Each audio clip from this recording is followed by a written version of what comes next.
Olá, meu nome é Igor Corona Pedroni, eu sou aluno da pós-graduação em especialização em Engenharia de Infraestrutura Urbana, do IFES Campus Colatina, e esse vídeo ele faz parte de uma atividade com o tema de escolha de um artigo de revisão sistemática sobre a aplicação da ferramenta de ACV, ministrado pela professora Gislene Pinho, na disciplina de avaliação do ciclo de vida.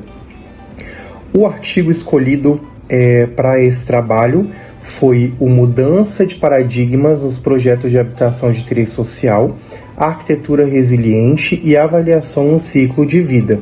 Esse artigo ele foi escrito pela Maria Andrea, que também é arquiteta e doutora em Engenharia Civil. Bom, então na introdução a gente tem do artigo informações importantes sobre as habitações de interesse social, e ele trata ali de que também são conhecidas como RIS, né, as siglas H e S, e tem uma enorme importância no Brasil, principalmente devido ao déficit habitacional e ao programa Minha Casa Minha Vida.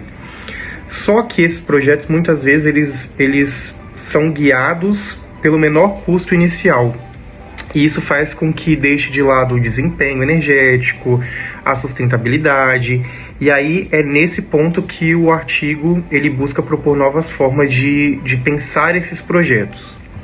Em um contexto de justificativa, o artigo ele trata da questão do setor residencial ser responsável por uma grande parte do consumo de energia e recursos, e no Brasil as habitações de interesse social elas apresentam um problema de conforto térmico e demandam também um alto gasto com condicionamento artificial. Por isso, pensar nessa eficiência energética nesse setor, ele é estratégico não só para o bem-estar das famílias, mas também para o país como um todo, né, na construção civil e no bem-estar das pessoas. O objetivo principal do artigo, então, é propor uma reflexão sobre a importância de integrar conceitos do ciclo de vida energético e mudanças climáticas nos projetos de habitação de interesse social. E isso significa projetar considerando a longo prazo a resiliência das edificações e também os impactos ambientais futuros, dentro das especificidades da matéria da disciplina ministrada pela professora Gil. Bom, a arquitetura resiliente, então, ela busca criar edificações que resistam e se adaptem a mudanças, sejam elas climáticas, sociais ou de algum outro uso. No caso da habitação de interesse social, é fundamental pensar em projetos que garantam conforto, qualidade e eficiência energética ao longo de décadas. O conceito de ciclo de vida das edificações, por sua vez, considera todas as etapas, desde a produção dos materiais, a construção, o uso, até a sua desconstrução, quando é o caso. Então, avaliar o ciclo de vida significa compreender os impactos ambientais em cada fase, como energia incorporada, emissões de carbono e a manutenção necessária. A avaliação no ciclo de vida energético, a ACVE, é uma metodologia que calcula a energia gasta em 3 momentos: o pré-uso, o uso e o pós-uso. Isso inclui, por exemplo, a energia da fabricação dos materiais, do transporte, da operação da edificação e até mesmo da demolição e reciclagem. Isso ajuda também, por exemplo, o arquiteto a entender o peso das suas escolhas do projeto e como que elas vão interferir tanto durante o processo de construção quanto na sua obra concluída, o seu produto final. No Brasil, a gente tem algumas normas e selos que são importantes. Então, a gente tem a NBR 15.575, que trata do desempenho das edificações, tem o PBE Edifica, que avalia eficiência energética, e tem também o selo Casa Azul da Caixa. Esse, no caso, é voltado para a sustentabilidade das habitações de interesse social. Mas ainda falta a incorporação plena dessas questões do ciclo de vida nessas ferramentas. E aí muitos projetos de habitação de interesse social no Brasil, elas repetem tipologias de norte a sul. Elas são várias repetições, sem considerar, por exemplo, as diferentes zonas bioclimáticas. Isso gera ineficiência energética e também o desconforto térmico. O uso de materiais e técnicas sem adaptação ao contexto local acaba sendo um dos grandes problemas levantados pelo artigo.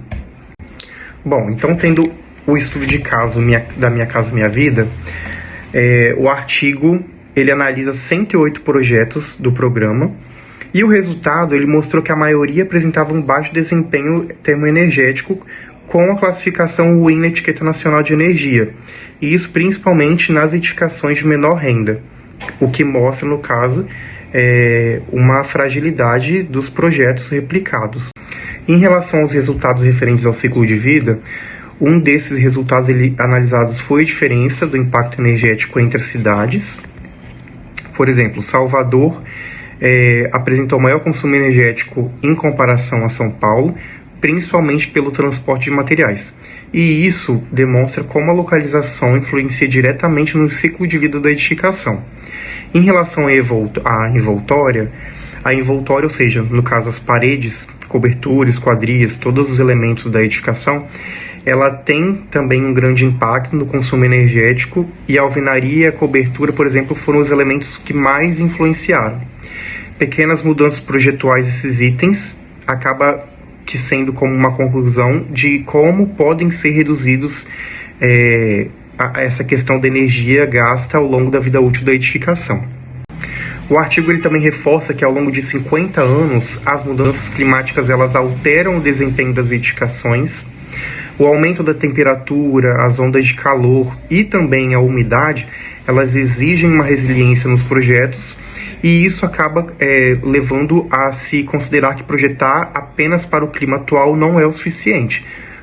Em comparação com questões internacionais, no exterior a certificação como o LEED, tem outras como a BREEAM, enfim, já consideram o ciclo de vida na hora de se ter o projeto. E a certificação alemã DGNB é uma das que mais integra essa abordagem. No Brasil, o tema ainda entra um pouco tímido nas certificações, mas precisa avançar principalmente no setor da habitação popular. Um ponto muito legal do artigo, uma contribuição bacana, é a questão dele mostrar que investir em mais projetos de habitação de interesse social pode gerar um retorno em eficiência, conforto e sustentabilidade, e ele também propõe que o arquiteto seja protagonista em escolhas conscientes, no caso integrando o ciclo de vida e as mudanças climáticas. A habitação de interesse social ela não deve ser vista apenas como uma solução barata, mas como uma oportunidade de inovação e, no caso, em sustentabilidade. Cabe a nós, arquitetos, assumir a responsabilidade de projetar, pensando no impacto ambiental, no ciclo de vida e no conforto das famílias beneficiadas. Como consideração final, o artigo ele traz a integração entre o ciclo de vida e a mudança climática essencial para melhorar a qualidade habitacional e ambiental, e os projetos resilientes e sustentáveis podem aumentar o conforto do usuário, prolongando a vida útil da edificação e até reduzindo custos ao longo do tempo.